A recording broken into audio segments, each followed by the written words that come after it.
প্রথম আলোর অডিও সংবাদে স্বাগত। শামসুজ্জোহা জানিয়ে দিচ্ছি দিনের প্রধান খবরগুলো।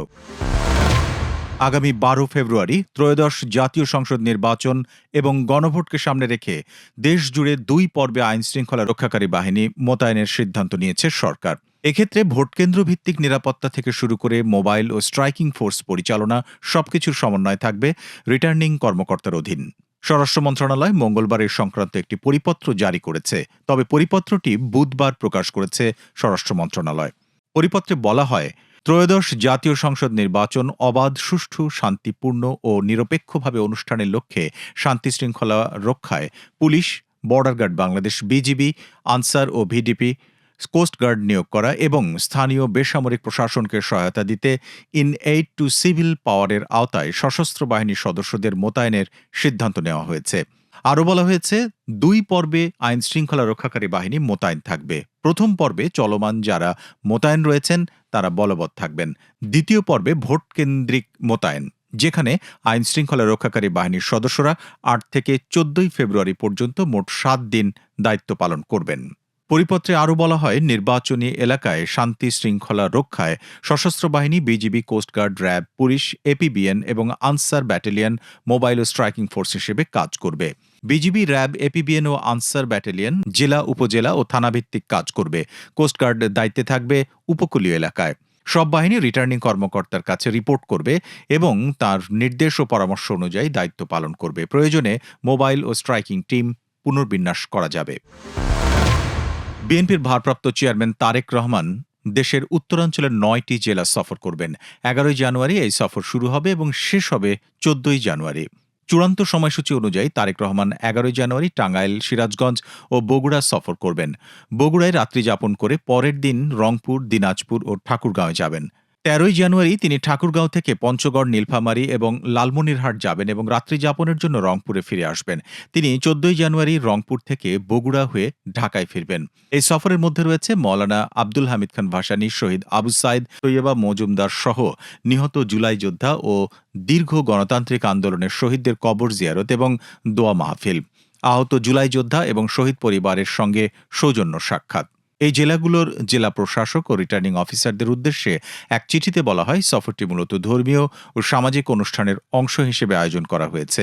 এক্ষেত্রে বাংলাদেশ নির্বাচন কমিশনের জারি করা আচরণবিধি কোনো ক্রমেই লঙ্ঘন করা হবে না। এ বিষয়ে প্রয়োজনীয় নিরাপত্তা সহ সব পদক্ষেপ নেওয়ার জন্য অনুরোধ জানানো হয়েছে চিঠিতে। বিএনপির ভারপ্রাপ্ত চেয়ারম্যান তারেক রহমানের নিরাপত্তা দলে অবসরপ্রাপ্ত 3 সেনা কর্মকর্তা এরই মধ্যে যুক্ত হয়েছে। মঙ্গলবার রাতে দলের ভেরিফাইড ফেসবুক পেজে বিজ্ঞপ্তিটি পোস্ট করে এ তথ্য জানানো হয়। এতে বলা হয়, তারেক রহমানের নিরাপত্তা দলে 3 জন পরিচালককে নিযুক্ত করা হয়েছে। তারা হলেন অবসরপ্রাপ্ত মেজর মোহাম্মদ শাফাওয়াতুল্লাহ, অবসরপ্রাপ্ত মেজর মইনুল হোসেন নিযুক্ত হয়েছেন পরিচালক প্রোটোকল হিসেবে, আর পরিচালক সমন্বয় হিসেবে নিযুক্ত হয়েছেন অবসরপ্রাপ্ত ক্যাপ্টেন মোহাম্মদ গনিউল আজম। জগন্নাথ বিশ্ববিদ্যালয় কেন্দ্রীয় শিক্ষার্থী সংসদ জকসু নির্বাচনে 39টি কেন্দ্রের মধ্যে 26টি কেন্দ্রের ফলাফল ঘোষণা করা হয়েছে। বুধবার সকাল 7:30 থেকে নির্বাচন কমিশন এই ফলাফল ঘোষণা শুরু করে। সর্বশেষ ঘোষিত ফলাফলে শহর সভাপতি ভিপি পদে এগিয়ে আছেন ইসলামী ছাত্র শিবির সমর্থিত অদম্য জবিয়ান ঐক্য প্যানেলের রিয়াজুল ইসলাম। তিনি পেয়েছেন 3,364 ভোট। রিয়াজুলের নিকটতম প্রতিদ্বন্দ্বী ছাত্রদল, ছাত্র অধিকার পরিষদ এবং সাধারণ শিক্ষার্থীদের সমন্বয়ে গঠিত ঐক্যবদ্ধ নির্ভীক জবিয়ান প্যানেলের AKM রাকিব। তিনি পেয়েছেন 3,013 ভোট। সাধারণ সম্পাদক জিএস পদে 3,482 ভোট পেয়ে এগিয়ে আছেন অদম্য জবিয়ান ঐক্য প্যানেলের আব্দুল আলিম আরিফ। তার নিকটতম প্রতিদ্বন্দ্বী ঐক্যবদ্ধ নির্ভীক জবিয়ান প্যানেলের খাদিজাতুল কুবরা। তিনি পেয়েছেন 1,379 ভোট। সহ সাধারণ সম্পাদক এজিএস পদে এগিয়ে অদম্য জবিয়ান ঐক্য প্যানেলের মাসুদ রানা। তিনি পেয়েছেন 3,103 ভোট। একই পদে ঐক্যবদ্ধ নির্ভীক জবিয়ান প্যানেলের আতিকুল ইসলাম তানজিল পেয়েছেন 2,638 ভোট। নির্বাচন কমিশন জানায়, অন্য বিভাগগুলোর ফলাফল গণনা চলছে। যুক্তরাষ্ট্রে প্রবেশের আবেদনের ক্ষেত্রে যেসব দেশের নাগরিকদের অবশ্যই $15,000 পর্যন্ত ভিসা বন্ড বা জামানত দিতে হবে, সে দেশগুলোর তালিকা প্রায় 3 গুণ বাড়িয়েছে ট্রাম্প প্রশাসন।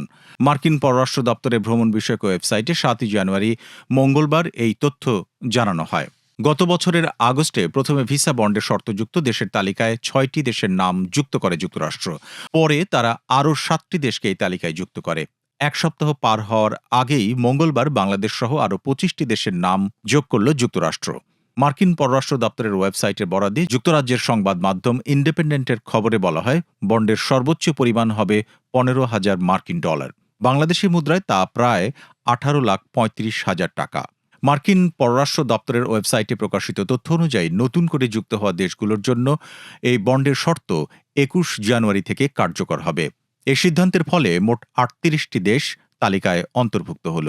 এসব দেশের বেশিরভাগই আফ্রিকার, তবে লাতিন আমেরিকা এবং এশিয়ার কয়েকটি দেশও রয়েছে। নতুন নিয়মের ফলে অনেক নাগরিকের জন্যই এখন মার্কিন ভিসা পাওয়া ব্যয়বহুল হয়ে পড়বে। যুক্তরাষ্ট্রে প্রবেশের ক্ষেত্রে এরই মধ্যে আরোপিত কড়াকড়ি আরও জোরালো করতে ট্রাম্প প্রশাসনের নেওয়া সর্বশেষ পদক্ষেপ এটি। ভারতে টি-20 বিশ্বকাপ খেলতে না যাওয়ার বিষয়ে বাংলাদেশ অনড় অবস্থানেই থাকছে। বুধবার এ বিষয়ে পরামর্শ করতে সচিবালয়ে যুব ও ক্রীড়া উপদেষ্টা আসিফ নজরুলের সঙ্গে দেখা করতে যান বাংলাদেশ ক্রিকেট বোর্ড বিসিবির সভাপতি, সহসভাপতি ও কয়েকজন বোর্ড পরিচালক। সভা শেষে জানা গেছে, ভারতে টি-20 বিশ্বকাপ খেলতে না যাওয়ার বিষয়ে বাংলাদেশ অনড়।